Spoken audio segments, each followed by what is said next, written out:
ठाण्यात होर्डिंगला परवानगी देताना चुकीच्या पद्धतीनं परवानगी देण्यात आली असून शहरातील फुटपाथ आणि नाल्यात होर्डिंग उभारण्यात आला असल्याचा आरोप ठाणे काँग्रेसचे अध्यक्ष विक्रांत चव्हाण यांनी केला आहे।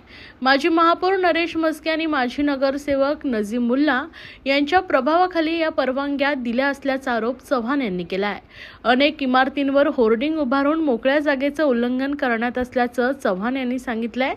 स्मशानभूमी, कापूरबावडीच्या नाल्यात, फुटपाथ अशा अनेक ठिकाणी अशा प्रकारचे होर्डिंग बांधण्यात आले असल्याचं विक्रांत चव्हाण यांनी म्हटलंय।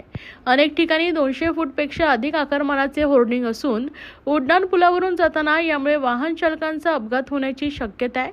निवडणुकीच्या वेळी केवळ सत्ताधाऱ्यांना होर्डिंगवर जाहिरात करण्याची परवानगी मिळत असल्याचा आरोप चव्हाण यांनी केला आहे।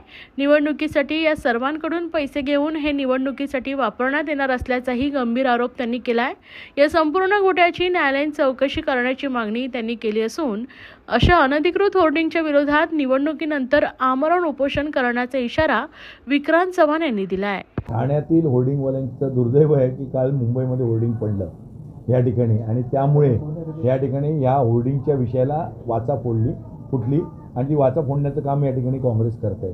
वारंवार सातत्याने आम्ही गेली 5 वर्ष या होर्डिंगच्या विरोधात आवाज उठवलेला आहे।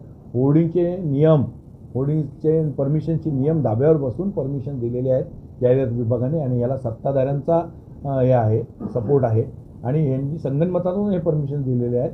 होर्डिंगची उंची, होर्डिंगची रुंदी, या ठिकाणी होर्डिंग्स लावण्याची जी उंची असते जमिनीपासून ती, या ठिकाणी होर्डिंग कुठे लावावे या ठिकाणी त्याच्या संदर्भात काही नियम घालून दिलेत। त्या सगळ्यांचं उल्लंघन करून फुटपाथवर होर्डिंग, नाल्यामध्ये होर्डिंग, सोसायटीच्या जागेमध्ये होर्डिंग, स्मशानभूमीत होर्डिंग, महापालिकेच्या वास्तूंमध्ये होर्डिंग, या ठिकाणी 10 फुटाचे पायलॉन्स या ठिकाणी उभे होऊन फ्लायओव्हरच्या वरती होर्डिंग्स या ठिकाणी अशा प्रकारे ह्या होर्डिंग्समुळे नुसतं रस्त्यावरच्या लोकांचे जीव धोक्यात नाहीत तर वाहनांनी जाणारे जे ड्रायव्हर्स असतात, वाहनांनी जाणारे, वाहन चालवणारे जे ड्रायव्हर्स असतात त्यांचं लक्ष विचलित झाल्यामुळे या ठिकाणी तिथेही ॲक्सिडेंट होऊ शकतात आणि जीवितहानी मोठ्यापणे एखाद्या मोठ्या रेक्टरचा जर भूकंप किंवा मोठ्या ह्याने जर हे आला, जर वारा आला, सुसाट किंवा वादळ झालं, सगळे होर्डिंग्स भुईचा पडवतील आणि शेकडो लोक, लाखो लोक उद्या मरतील याच्यात।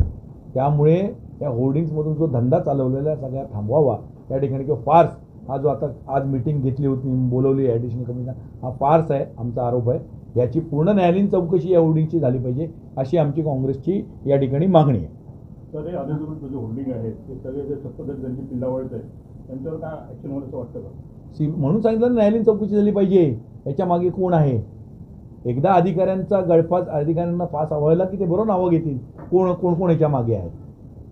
चौकशी न झाल्यास काँग्रेसचं पुढचं पाऊल काय? आम्ही इलेक्शन नंतर आंदोलनाचा मार्ग स्वीकारणार। ऑलरेडी आम्ही एका होर्डिंगमध्ये PI आहेत, आम्ही त्याच्यात ॲडिशनल ॲफिडेव्हिट करणार, ठाण्याचे सगळे होर्डिंग्स काढून टाका म्हणून। त्याचे नियम जे नियमबाह्य आहेत, परमिशन दिली म्हणजे लिगल नाही, परमिशनच चुकीची आहे। त्या घाटकोपरच्या होर्डिंगला पण परमिशन दिलेली होती, परमिशन दिलेलं होर्डिंग पडलं। आता स्ट्रक्चरल ऑडिट, अनधिकृत बिल्डिंगचं कोण स्ट्रक्चरल ऑडिट करतं का? अनधिकृत ते अनधिकृत ते धोकादायकच असतं। ते नियम न पाळता बांधलेली बिल्डिंग असते किंवा नियम न हे करता उभारलेलं होर्डिंग असतं, त्याच्यामुळे ते अनधिकृतच आहे। आता स्ट्रक्चरल ऑडिट का करता तुम्ही? याच्या आधी, लावायच्या आधी स्ट्रक्चरल ऑडिट घ्यायला पाहिजे ना। CFOचा दाखला घ्यायला पाहिजे, फायर ब्रिगेडचा दाखला इज व्हेरी इम्पॉर्टंट।